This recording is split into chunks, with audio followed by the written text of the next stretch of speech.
नमस्कार, जय हिंद। अभी तक हम addition, subtraction, multiplication and division को सीख चुके हैं। इस वीडियो में हम सीखेंगे कि अगर ये चारों साइन किसी सम में, किसी सवाल में एक साथ आ जाते हैं या इनमें से दो या दो से अधिक साइन एक साथ आ जाते हैं तो हम उनको कैसे सॉल्व करेंगे। तो जब हमारा किसी भी क्वेश्चन में, किसी भी सवाल में दो या दो से अधिक साइन आते हैं तो हम उसके लिए बोडमास रूल का प्रयोग करेंगे।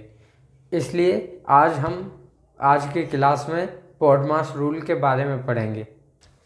बोडमास रूल, जैसा कि आप जानते हैं, बोडमास रूल BODMAS के रूप में लिखा जाता है और ये जो हमारे वर्ड हैं BODMAS, ये हमारे कुछ सिंबल्स को या कुछ मीनिंग्स को डिनोट करते हैं। तो समझते हैं वो क्या है। बोडमास रूल में B is for bracket, O for of, D for divide, M for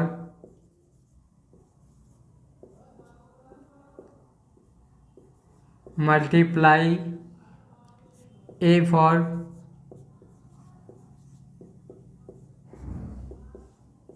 addition and S for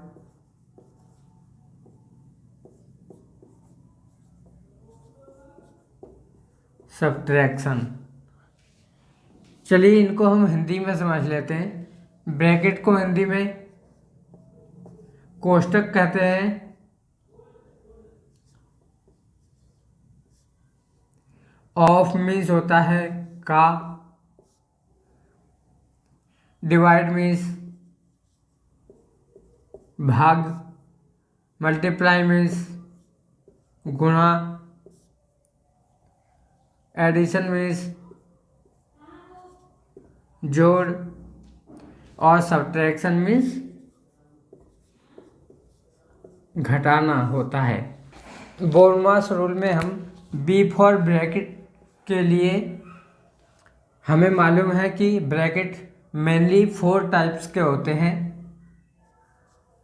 जैसे ये लार्ज ब्रैकेट, उसके बाद मिडिल ब्रैकेट होता है, मिडिल ब्रैकेट के बाद स्मॉल ब्रैकेट होता है और स्मॉल ब्रैकेट के बाद बार ब्रैकेट होता है। तो ये हमारे 4 टाइप्स के ब्रैकेट्स होते हैं, middle bracket, small bracket and bar bracket. Of means का होता है और इसके लिए हम मल्टीप्लाई के साइन का यूज करते हैं। डिवाइड, D मीन्स डिवाइड होता है, M मीन्स मल्टीप्लाई होता है, A मीन्स एडिशन का साइन यूज होता है और S के लिए माइनस का साइन यूज होता है। तो जब भी हमारा किसी क्वेश्चन में एक से ज़्यादा साइन आएंगे तो सबसे पहले हम ब्रैकेट सॉल्व करेंगे। ब्रैकेट के बाद ऑफ के बाद डिवाइड के बाद मल्टीप्लाई के बाद एडिशन और सबसे लास्ट में सब्ट्रैक्शन सॉल्व करेंगे। तो अभी आपने समझा कि बोडमास रूल का अर्थ क्या होता है और इसके जो लेटर्स हैं उनका अलग अलग मीनिंग क्या होता है। अब कुछ हम एग्जाम्पल्स के द्वारा बोडमास रूल का यूज करके देख लेते हैं। इस क्लास में हम बोडमास रूल के पार्ट डमास रूल को समझेंगे। तो जैसा कि आप इसके नाम को देखकर ही समझ सकते हैं, डमास का मीन्स हुआ D for divide, M for multiply, A for addition and S for subtraction. तो हम इस क्लास में DMAS rule, divide, multiply, addition और सब्ट्रैक्शन को समझेंगे और इस पर कुछ क्वेश्चन करेंगे। तो आप इस क्वेश्चन में देख सकते हैं कि इस क्वेश्चन में डिवाइड, मल्टीप्लाई, एडिशन और सब्ट्रैक्शन यही 4 साइन दिए हुए हैं। तो आप यहाँ पर डमास रूल को अप्लाई करेंगे और सबसे पहले आप डी फॉर डिवाइड को सॉल्व करेंगे। सबसे पहले हम डी फॉर डिवाइड को सॉल्व करेंगे, इसलिए फर्स्ट स्टेप में हम इसी पार्ट को केवल सॉल्व करेंगे और जो नंबर जैसे लिखे हुए हैं उनको वैसे नोट कर लेंगे। जैसे ये आपका 13 - 2 मल्टीप्लाई 2 डिवाइडेड 6, 6 को 2 से डिवाइड किया तो आपका आंसर 3 आएगा प्लस 1। अब आपको मल्टीप्लाई करना है तो ये 13 माइनस 2 3 जा 6 प्लस 1। अब देखने वाली बात यह है कि यहाँ पर एक तो 13 आपका प्लस में होगा और ये 1 आपका प्लस में है।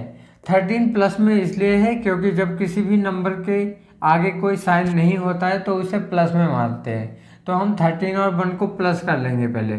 13 + 1 - 6। अब आप इसे सॉल्व करेंगे।